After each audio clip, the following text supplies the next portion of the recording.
우리 모두는 종말을 앞에 두고 살아가고 있습니다. 원하든 원하지 아니하든 하나님의 시간표는 종말을 향해 달려가고 있습니다. 따라서 모든 사람들은 이 땅에서 시한부 인생을 살고 있는 셈입니다. 힌두교와 불교 같은 타종교에는 종말 사상이 없습니다. 다만 사람이 죽으면 극락 또는 지옥으로 간다고 하는 막연한 미신적인 생각이 있을 뿐입니다. 타종교에서는 내세보다는 오히려 죽어서 다른 것으로 태어날 수 있다는 윤회설이 더 강합니다. 이런 면에서 본다면 종말 사상은 기독교만이 가지고 있는 독특한 역사관이자 신앙이라고 말할 수 있습니다.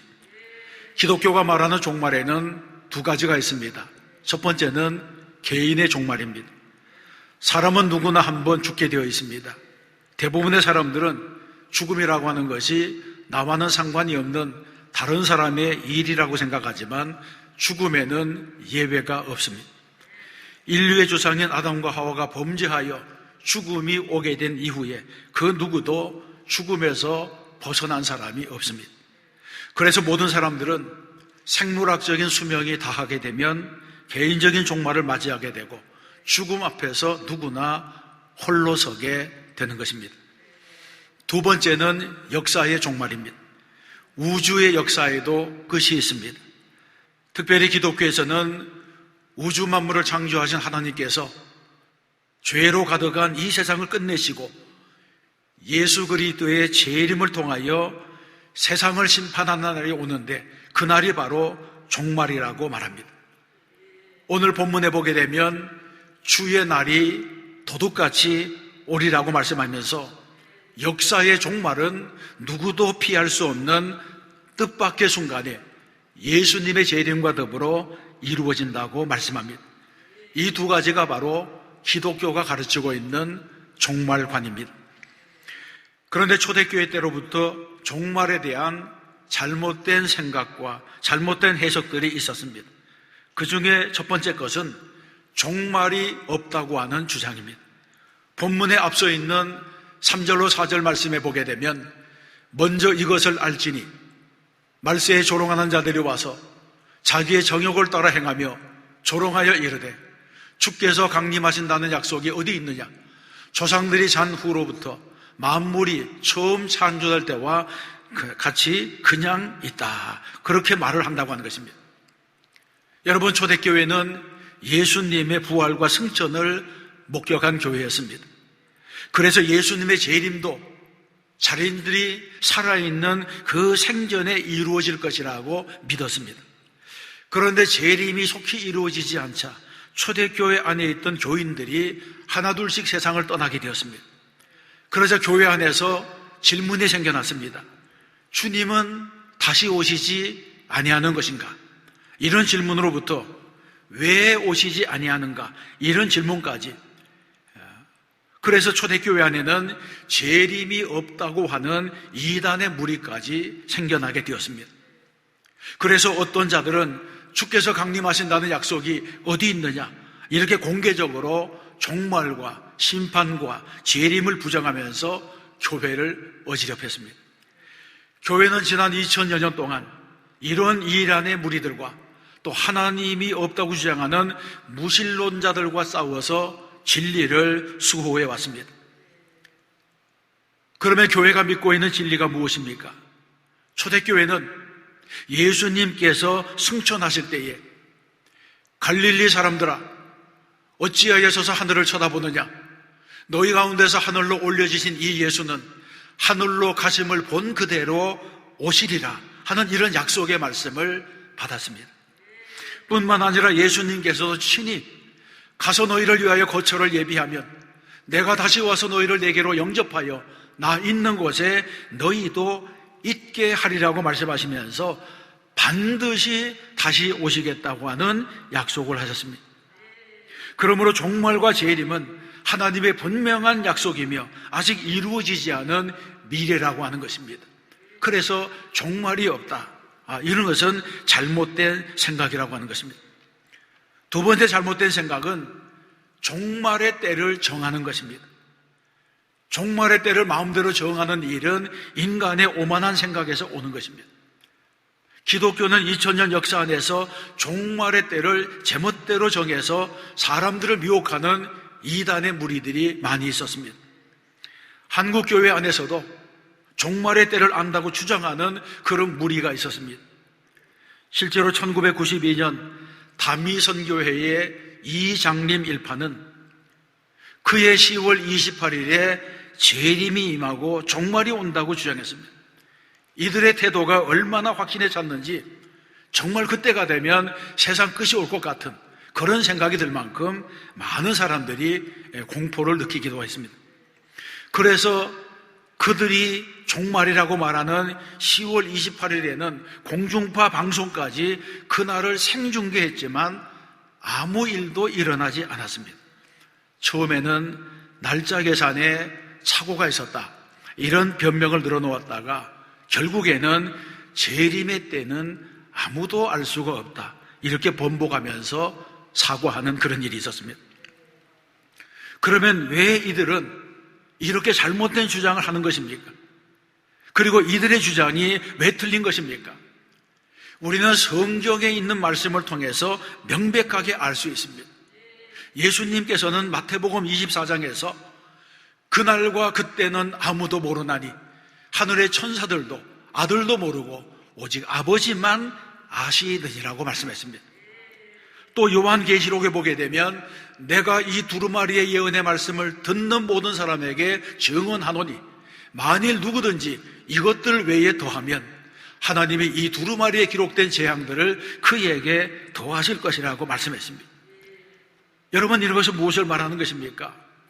아무리 기도하는 사람이 새로운 계시를 받았다고 할지라도 그 계시가 기록된 하나님의 말씀에서 벗어나게 되면 그것은 계시가 될 수 없다고 하는 것입니다. 왜냐하면 성경만이 완벽한 계시이기 때문에 그렇습니다. 2000년 기독교 역사에 보게 되면 이단들은 모두가 하나님의 특별한 계시를 자신이 받았다고 주장했습니다. 예수님께서 재림하실 그 날짜를 정해서 말하는 사람들도 마찬가지입니다. 이런 사람들은 개인적인 신비한 체험이나 자신이 본 환상, 이런 것을 성경보다 더 중요시하게 생각해서 기록된 성경에서 벗어나고 있습니다. 그러나 모든 예언과 환상과 계시는 성경의 검증을 받아야 됩니다. 그래서 주님은 종말에 보라, 그리스도가 여기 있다, 혹은 저기 있다 하여도 믿지 말라고 말씀했습니다. 그러면 우리는 종말의 때를 어떻게 준비해야 되겠습니까? 성경에는 예수님께서 재림을 기다리는 성도들에게 여러 가지 지침을 주셨습니다. 첫 번째는 종말을 사모해야 한다고 하는 것입니다.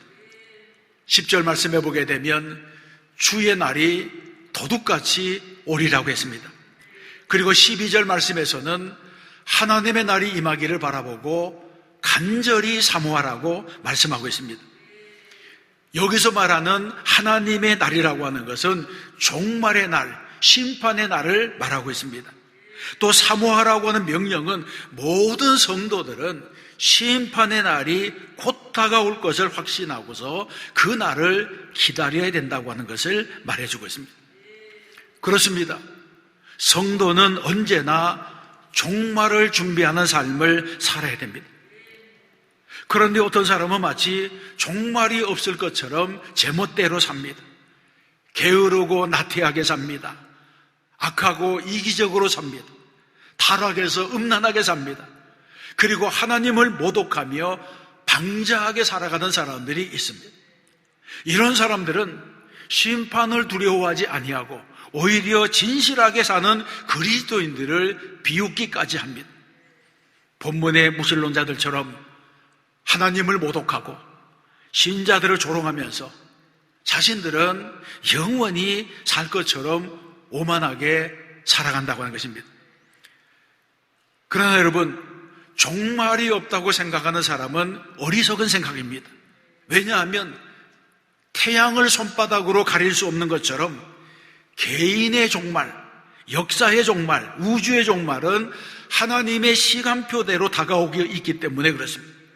이것은 내가 통제할 수 있는 영역을 넘어서 있습니다. 많은 사람들이 종말이 언제 오느냐 비웃을지라도 종말은 다가오고 있는 것입니다. 다만 성경에서는 종말이 속히 오지 않는 이유를 오직 주께서는 너희를 대하여 오래 참으사 아무도 멸망하지 아니하고 다 회개하게 이르기를 원하시느니라고 했습니다. 다시 말해서 하나님께서는 불신자들에게 회개할 기회를 주시려고 종말을 늦추신다고 말하고 있습니다. 그래서 종말은 틀림없이 오는데 이 종말은 기다리는 사람, 준비하고 기다리는 사람의 것이라고 하는 것을 말해주고 있습니다. 예수님은 마태복음 24장에서 종말의 날에 들림을 받는 성도의 모습을 예로 들었습니다. 예수님께서 마지막 날 공중 재림이 있을 때에 밭에서 일하던 사람 중에 하나는 들림을 받고 하나는 버려둠을 당할 것이라고 했고, 집에서 맷돌을 갈던 두 여인 중에 하나는 들림을 받고 하나는 버려둠을 당할 것이라고 했습니다. 여러분, 우리가 이 말씀을 읽으면서 질문할 수 있습니다. 왜 예수님께서는 종말의 때에 기도원에서 기도하는 사람, 교회에서 예배드리는 사람, 깊은 산속에서 예수님의 재림을 기다리는 사람, 이런 사람을 데려가신다고 말하지 아니하고 밭에서 일하는 사람, 맷돌을 가는 사람, 그런 사람을 데려간다고 말하시는 것입니다. 이 말씀의 뜻은 우리 모두가 종말의 순간에 맡겨진 바 직무에 충실하다가 부름받기를 원하신다고 하는 그런 뜻이 있습니다. 공부하는 학생은 열심히 공부하다가 들림을 받고, 일하는 사람은 열심히 일하다가 들림을 받고, 말씀을 전하는 사람은 열심히 말씀을 전하다가 들림을 받고, 모두가 자기에게 맡겨진 일터에서 최선을 다하는 삶을 살다가 들림을 받아야 한다고 하는 것입니다. 그러므로 이런 자세로 살아가는 사람에게는 종말이 언제 오더라도, 그날과 그때가 언제일지라도 문제가 되지 않습니다. 그때가 어느 때이든지 아멘, 주 예수여 오시옵소서, 이렇게 고백하면서 기쁜 찬송과 더불어 살아갈 수가 있게 되는 것입니다. 우리는 항상 믿음의 자세를 잃지 아니하고 삶의 현장에서 종말을 사모하며 살아가는 성도가 되어야 할 줄로 믿습니다. 두 번째로는 종말에는 힘써 살아야 됩니다. 14절에서는 사랑하는 자들아, 주 앞에서 점도 없고 흠도 없이 평강 가운데서 나타나기를 힘쓰라고 했습니다. 여기서 말하는 힘쓰라고 하는 것은 11절에 있는 너희가 어떠한 사람이 되어야 마땅하냐, 거룩한 행실과 경건함으로 마지막 주 앞에서 부끄러움 없이 나타나도록 힘쓰는 사람이 되어야 한다고 하는 것입니다. 우리가 마지막 날에 하나님 앞에 흠도 없이 점도 없이 나타나야 되는데, 그러기 위해서는 매일매일의 삶에 거룩한 행실과 경건함이 있어야 된다고 말씀합니다. 그렇습니다. 시험 칠 날짜가 정해지면 학생들이 더 열심히 공부하는 것처럼 종말의 때를 사는 사람들은 하나님 앞에 서게 될 날이 가까웠다는 것을 알고 심판을 준비하는 삶을 살아야 됩니다. 거룩한 행실과 경건함으로 살아야 돼요. 어떻게 해야지 그렇게 살 수가 있습니까? 마태복음 24장에 보게 되면 노아 때에 사람들이 어떤 모습으로 살았는지를 우리에게 보여주고 있습니다. 노아 때의 사람들은 홍수의 심판이 오는 그날까지 먹고 마시고 장가들고 시집가면서 깨닫지 못했다고 말씀합니다. 그들은 멸망하는 순간까지도 심판이 다가왔음을 깨닫지 못했다고 하는 것입니다. 무엇이 잘못된 것입니까? 먹고 마시고 장가가고 시집가는 일이 잘못되었습니까? 그런 것이 아닙니다. 문제는 육신을 즐겁게 하는 일에 몰두하다가 하나님의 경고를 외면했다고 하는 데 있습니다. 그래서 마치 타이타닉호에 탄 사람처럼 침몰하는 배 안에서 파티를 하는 사람같이 살아갔다고 하는 것입니다. 그럼에도 불구하고 노아의 가족이 구원을 받았다고 하는 것은 세상이 모두 향락에 취해 있고 세상이 모두 자기 만족에 취해 있을 때에 그래도 그들은 하나님을 믿고 하나님의 말씀에 순종해서 믿음으로 방주를 준비했습니다. 그래서 세상이 다 멸망하는 그때에도 노아와 그의 가족은 구원을 받은 것입니다. 여러분, 모든 회사는 제품을 팔 때에 사용 지침서, 제품 설명서 이런 것들을 딸려서 보냅니다. 예를 들면 자동차를 구입해도 따라오는 매뉴얼이 있습니다. 그 작은 책자 안에 자동차의 성능, 자동차의 규격, 사용법, 정비규칙 이런 것들이 세세하게 기록되어 있습니다. 그래서 그 지침서대로만 사용하고 그 지침서대로 정비하면 자동차가 항상 좋은 기능을 유지할 수가 있습니다. 그런데 사용 설명서를 무시해버리고 제멋대로 사용하고 운전하면 사고를 당할 수도 있고 자동차가 쉽게 망가질 수가 있습니다. 모든 기계 제품이 그렇습니다. 마찬가지로 하나님께서는 우주 만물을 창조하시고 우리에게 그것을 맡겨주셨습니다. 그와 동시에 창조주 하나님은 우리가 이 세상에서 올바르게 살아갈 수 있는 지침서를 주셨습니다. 그 지침서가 무엇입니까? 바로 성경 말씀입니다. 하나님께서는 성경 말씀을 통해서 어떻게 점도 없이 흠도 없이 거룩한 행실과 경건함으로 살 수 있는지를 우리에게 가르쳐 주셨습니다.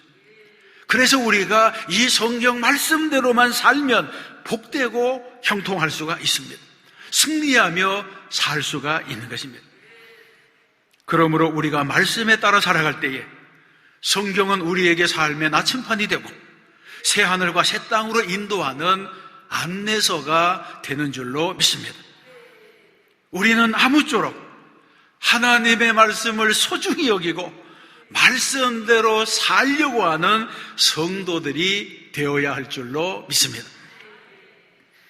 세 번째는 종말에는 여러 가지를 삼가해야 됩니다.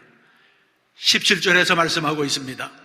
사랑하는 자들아, 너희가 이것을 미리 알았은즉 무법한 자들의 미혹에 이끌려 너희 굳센 데서 떨어질까 삼가라. 이렇게 말씀합니다. 이 말씀은 말세가 가까이 올수록 거짓 선지자들이 나타나서 믿는 자들을 미혹하고 유혹하게 된다는 것입니다. 그래서 이런 때일수록 우리가 더욱 말씀 위에 굳게 서야 된다고 하는 것을 말해주고 있습니다. 교회의 박사인 키프리아누스는 교회를 어머니로 모시지 않는 사람은 하나님을 아버지로 모실 수 없다, 이런 말을 했습니다.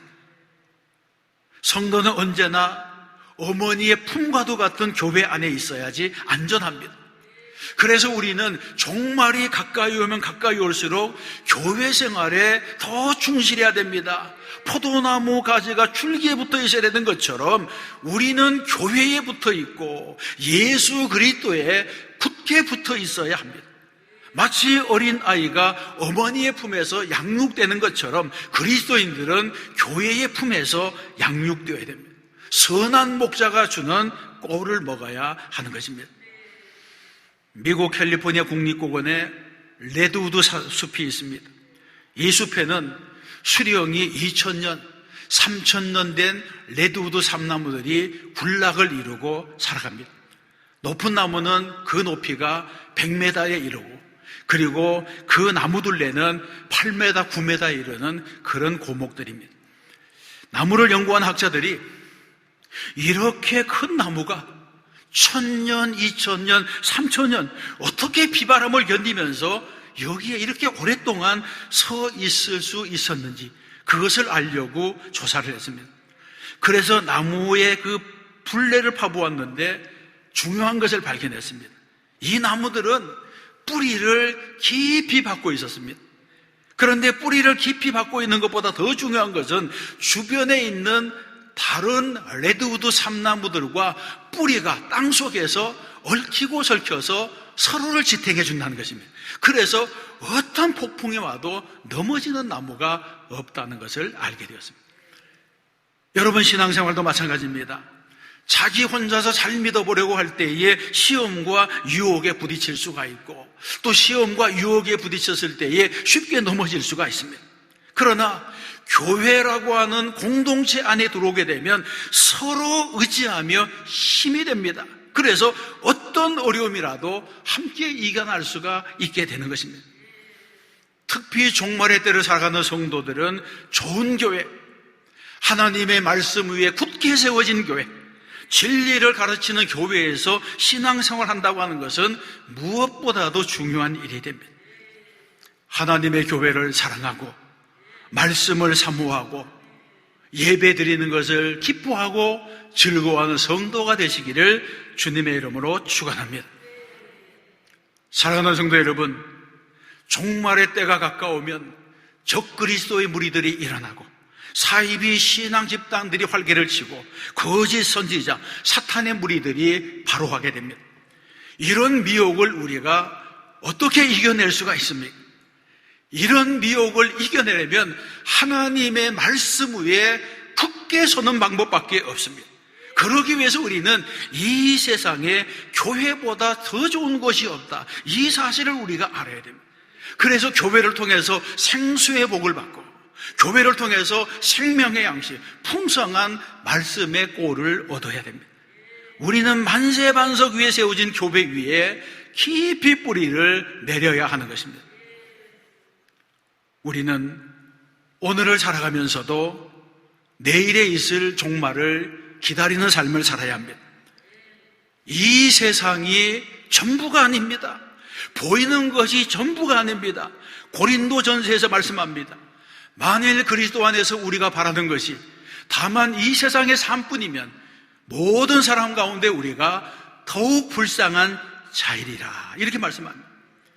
그러므로 성도는 이 세상이 전부가 아니라고 하는 사실을 알고 세상에 살면서도 세상에 매이면 안 됩니다. 세상의 종로로 돼서는 안 된다고 하는 것입니다. 그러기 위해서는 우리는 하루하루를 잘 살아내야 됩니다. 하루하루가 쌓여서 한 사람의 인생이 완성됩니다.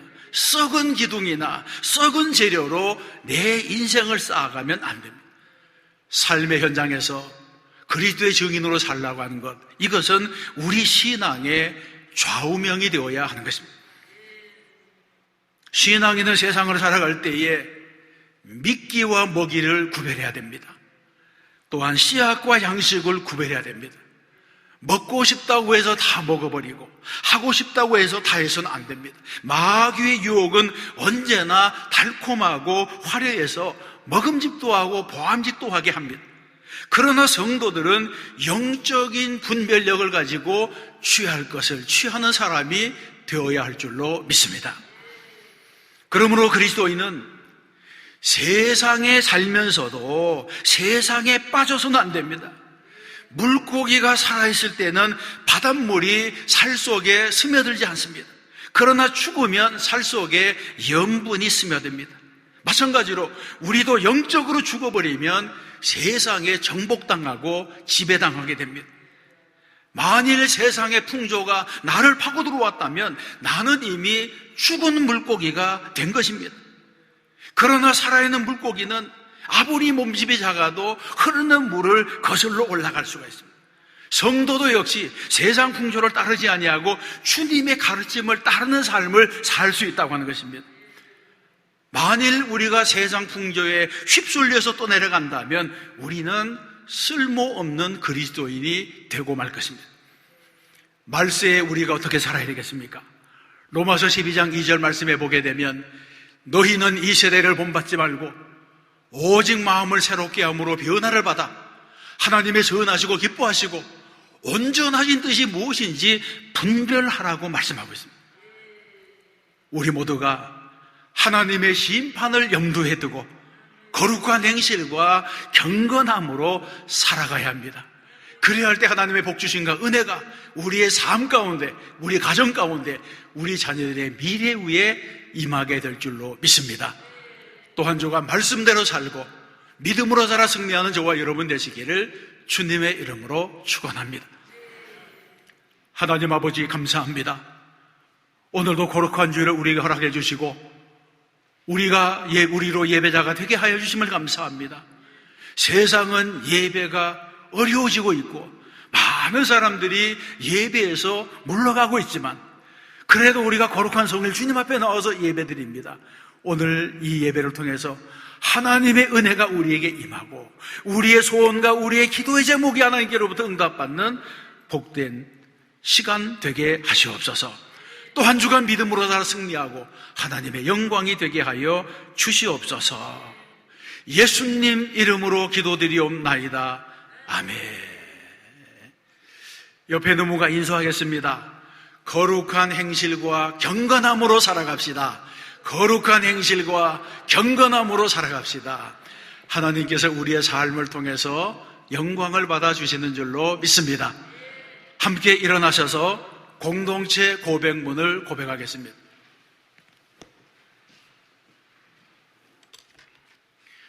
함께 고백하겠습니다. 우리는 세상으로부터 부름받은 하나님의 백성입니다. 하나님을 기쁘게 찬양하는 예배자가 됩시다. 우리는 세상으로 보냄받은 그리스도의 제자입니다. 잃은 영혼을 구원하는 복음의 증인이 됩시다. 우리는 한 피바다 한 몸 이룬 그리스도의 가족입니다. 서로 사랑하며 섬기는 건강한 지체가 됩시다. 우리 모두 그리스도의 장성한 분량까지 자라서 하나님을 영원롭게 하는 성령 충만한 생명의 공동체가 됩시다. 아멘. 우리의 고백대로 되는 줄로 믿습니다. 함께 찬양하겠습니다.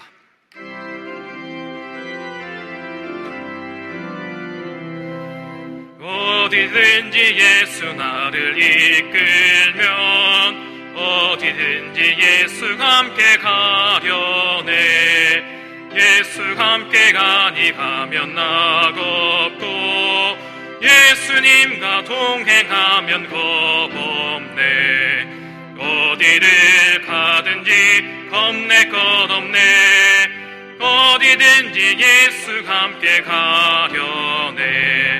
세상 친구 모두 나를 떠나도 주와 동행하면 외로움 없겠네. 가는 길이 위태하고 험해도 어디든지 예수가 함께 가려네. 어디를 가든지 겁낼 것 없네. 어디든지 예수가 함께 가려네. 어두운 그늘 나를 애워쌀 때에 주가 함께 계신 믿고 자려네. 죽은 후에 천국에서 깨어나 예수가 함께 길이 살리라. 어디를 가든지 겁낼 것 없네. 어디든지 예수가 함께 가려네.